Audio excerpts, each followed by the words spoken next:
Hey folks, welcome back to the channel. How's everybody doing? I've been working on Furious. Man, look at the earthworms trying to crawl in the shop. Good Lord, some big ones. We've had so much rain here lately. It's unreal. Anyhow, I've been working on Furious. Got it running. It seems to run okay. It's a little choppy when you first start it up and it's cold. It takes it a while to smooth out. Definitely an issue there. It does eventually smooth out and it will idle.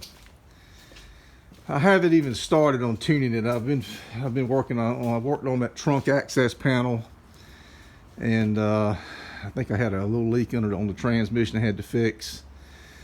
Let's see, what else was it? A couple things. Let me get my list out. I'm getting old. I can't even remember what I did yesterday. Oh yeah, I fixed the drag link, trunk access cover. Okay, yeah. A few little things I wanted to do. The transmission, rebuilt transmission. Spent quite a bit of money on it. The shift, I can't get it to go in a clean neutral. When I put it in neutral, it spins the tires forward pretty fast. I'm used to them kind of slowly rotating, you know. This thing, the shifter in this car, I don't think it's a Chrysler, or not the shifter, but the bracket and cable, I don't think it's set up for a torque flight. Just never could. Even when I ran this car a couple years ago, I never got a clean park. I could get it to go into park, barely, but it had a good reverse. And now I've got a way I've got it set up right now. It doesn't want to go into park. I don't have a clean neutral, so I got to get up under and adjust that. But I bought this torque flight bracket. 727-904. I may crawl up under and see if this, just eyeball and see if it makes any difference in how it would space that cable. That cable's a booger to get to with a torsion bar and the header collector and exhaust pipe. I do run pipes on this thing. I'm trying to get a little bottom end torque. Well, she needs bottom end torque.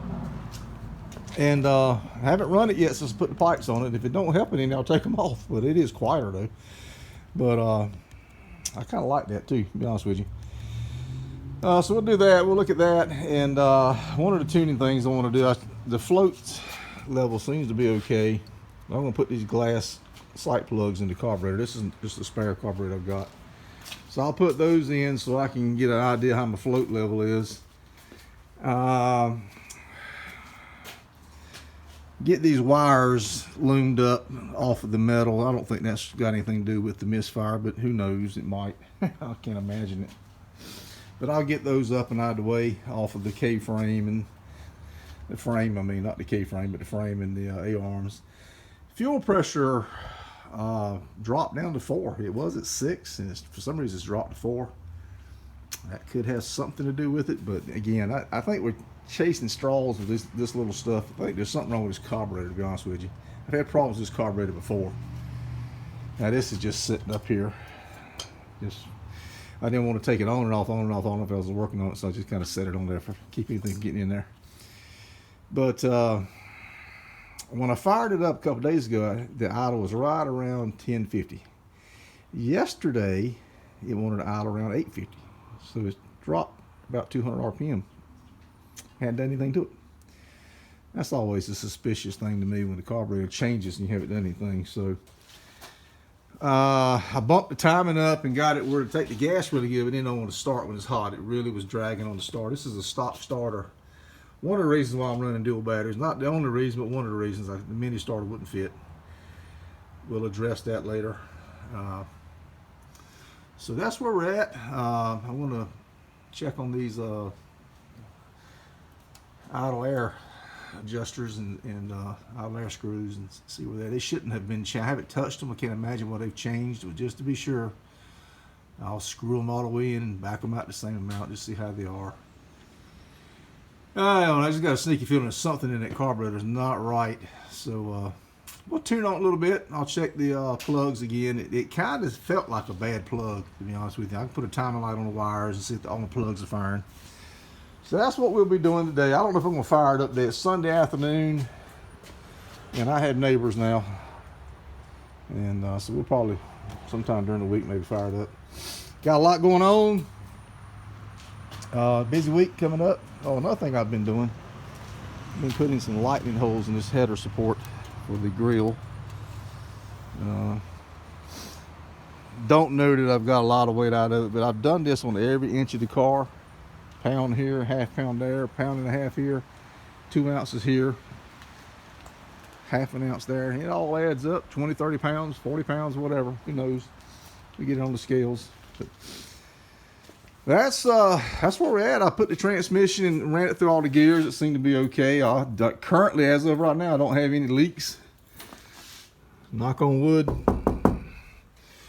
So, I don't know, guys. Let's just get this carburetor to smooth out, and a couple of little things we got to check, and I think we can go to the track. Can't run it like it is because at about 1500 RPM, it starts cutting up real bad. So it's, like I said, I've had problems with this carburetor in the past doing that. It mysteriously will clear up. So I never did really figure out what caused it. It just started running good all by itself. So anyway, that's where it's Sunday afternoon. I'm not going to spend a lot of time out here. It's humid. Good God, it's humid. It's only about 70 degrees. It feels like it's 90. Can't breathe. The air is just unreal. One of these days I'm going to leave North Carolina. I love this place, but I swear, man, it's like a damn jungle. All right, folks, let me go to tinkering.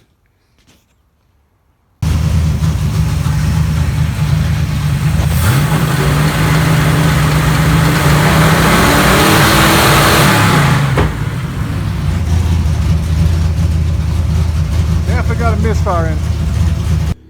Okay, folks, as you saw in those videos, I guess I'll post those videos with this. It was running pretty ragged when I first started it up, and even after it's run for a little while.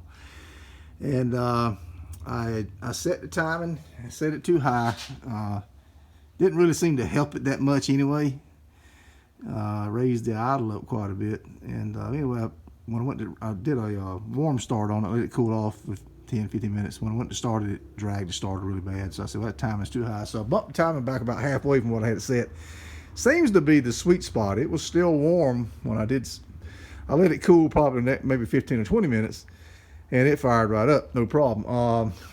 It seems to be running okay. I adjusted the idle screws, and I was able to get 15 inches of vacuum. At first, the needle was between 13 and 14, and it was just real jumpy.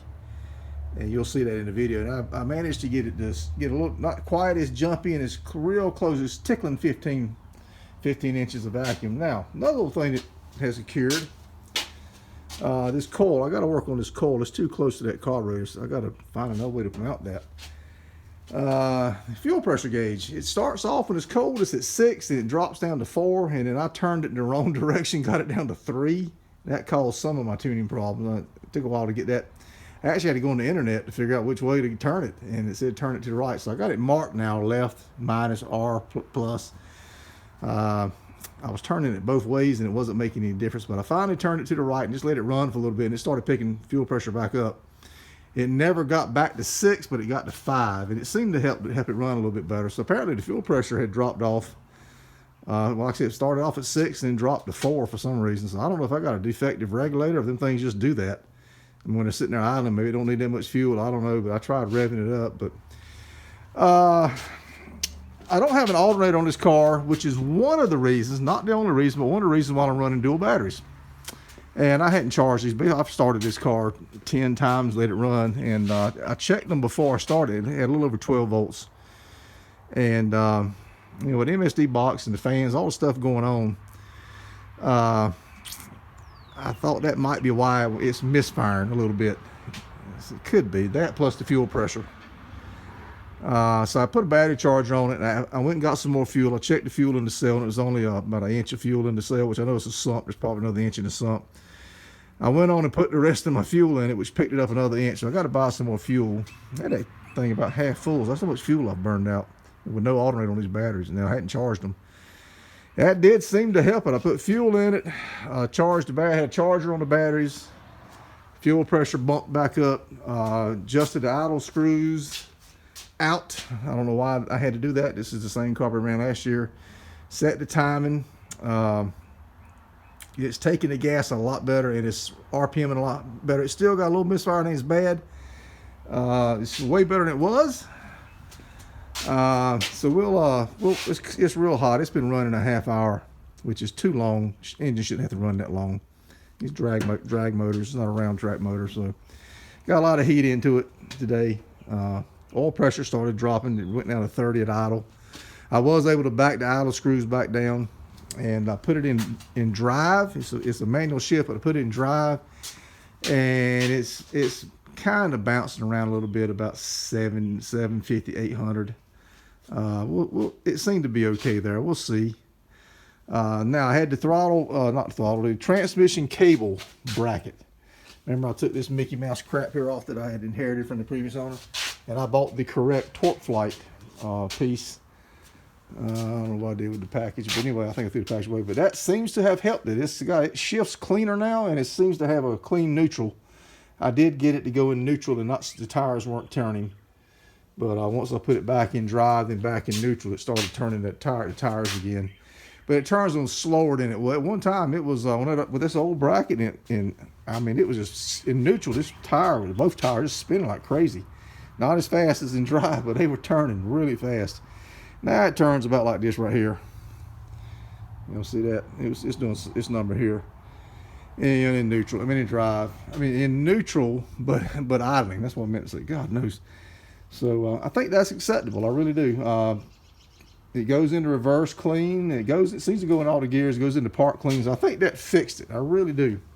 It's the best I've ever had it. So I think that putting the proper cable bracket allowed me to adjust it where it needed to be, where I can get all the gears to work correctly. I know that sounds crazy, but I couldn't get that Mickey Mouse stuff there. It was too hard to adjust. I just couldn't get it to work. So I guess that's it. About 5 minutes on this video. I know I'm rambling, but I'm just going through all the stuff. Like I said, I don't know if I had time to mess with it tomorrow, but one of these days, maybe Wednesday, get out here and fire it up again when it's cold. Just see how it runs, how it takes the gas. See if I've improved that any. So I'm just going to leave the vacuum gauge on. I'm going to have to hook it right back up anyway.